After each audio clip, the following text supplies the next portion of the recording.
안녕하십니까, 하경민입니다. 오늘은 엔비디아의 실적 발표 내용부터 확인을 해보겠습니다. 사실 실적 발표 내용 자체는 그다지 나쁘진 않았습니다. 매출과 영업이익단의 추이 살펴보실 텐데요. 엔비디아 지금 매출이 300억 4천만 달러가 나왔고 EPS가 68센트가 나오면서 예상치를 상회를 했습니다. 어느 정도나 상회를 했는지 살펴보도록 할까요?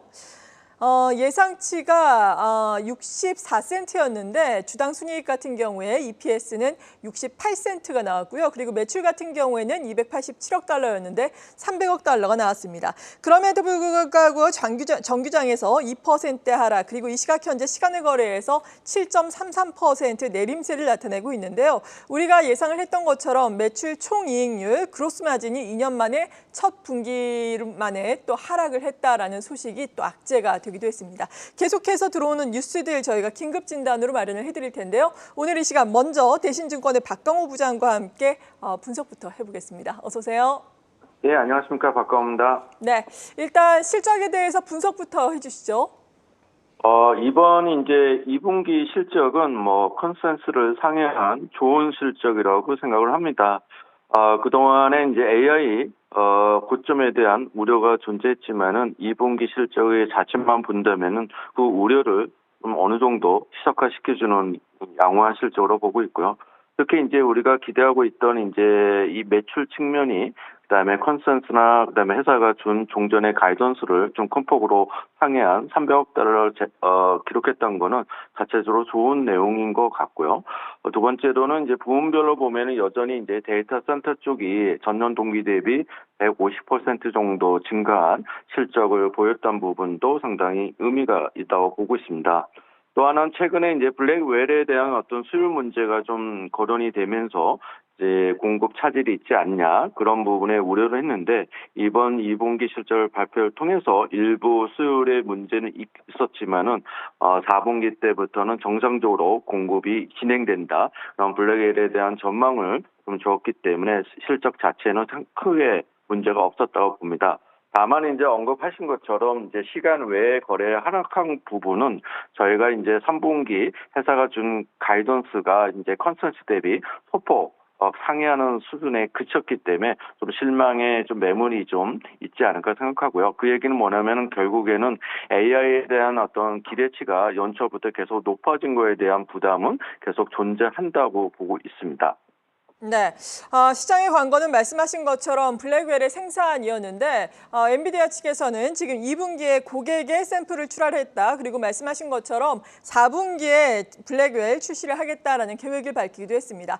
앞으로 그렇다면은 엔비디아 어떤 점을 추가적으로 향후에는 주목을 해봐야 될까요? 계속적으로 본다면은 이제 AI에 대한 어떤 투자나 수요는 이 3분기, 4분기에도 크게 꺾일 것 같지는 않습니다. 그래서 수요 자체는 이제 긍정적이기 때문에 크게 어떤 문제는 없을 것 같고요. 다만 이제 내년도에 어떤 이 엔비디아의 이 포트폴리오나 수익성의 경고성을 더 높여주는 것이 이제 블랙웰인데 이게 회사가 4분기 고객한테 정상적으로 이제 공급이 이루어진다고 하겠지만은 한 번 정도는 이제 수율에 이슈가 거론됐기 때문에 올해 3분기 이후 4분기에도 이게 수율 문제가 없는지 계속 체크할 필요가 좀 있다는 생각이 들고요.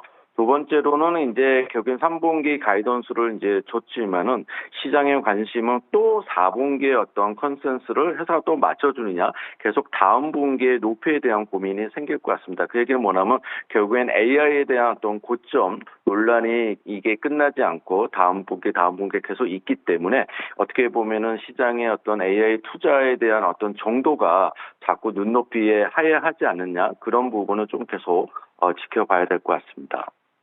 네, 이 시각 현재 열리고 있는 나스닥 선물 같은 경우에도 이러한 반도체주의 급락으로 인해서 1.22%나 급락을 하고 있는 상황인데 반도체주에 대해서 말씀하신 것처럼 AI에 대한 기대가 그동안 너무나 높았고 그리고 주가도 많이 오르지 않았습니까? 앞으로의 투자 전략을 세워주신다면요?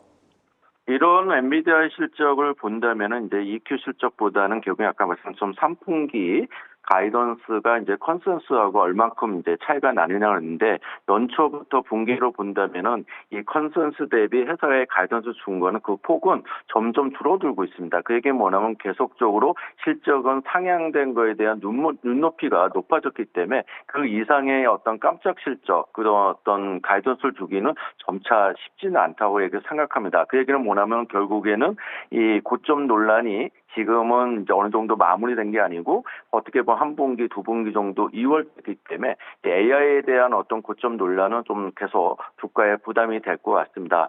그래서 이러한 부분이 오늘 이제 장 외에서 엔비디아가 시간 외에서 이제 주가가 하락했기 때문에 오늘 국내 주식, 반도체 주식한테는 약간 부담, 고점 논란이기 때문에 조정은 좀 있을 수 있다고 생각합니다. 그렇지만 이제 조정이 이루어진다면은 단기적으로 이 3분기 AI에 대한 어떤 투자, 그 다음에 실적을 좀 우상향을 줬기 때문에 또 오늘 조정 이후에는 장기적인 어떤 트레이딩 바이 구간은 분명히 나올 수 있다고 생각합니다. 다만 거기에서 이제 내년도로 보고 확실하게 고점을 돌파한다. 그런 낙관적인 전망보다는 계속 고점에 대한 우려를 갖고 트레이딩 관점을 보시는 게 좋다 보고 있고요. 2025년도에는 좀 AI보다는 범용 쪽, 레가시 쪽이 이제 공급 부족으로 되면서 가격 상승이 이루어질 거로 보고 있습니다. 그래서 AI의 어떤 대장주, 주도주의 개념은 올해가 약간의 고점이 될 가능성이 있기 때문에 그런 부분은 좀 우려를 하시는 게 좋을 것 같습니다. 네, 대신증권의 박강호 부장과 함께 엔비디아의 실적 발표 내용 긴급 진단을 하면서 반도체에 대한 투자 전략 세워봤습니다. 감사합니다. 감사합니다.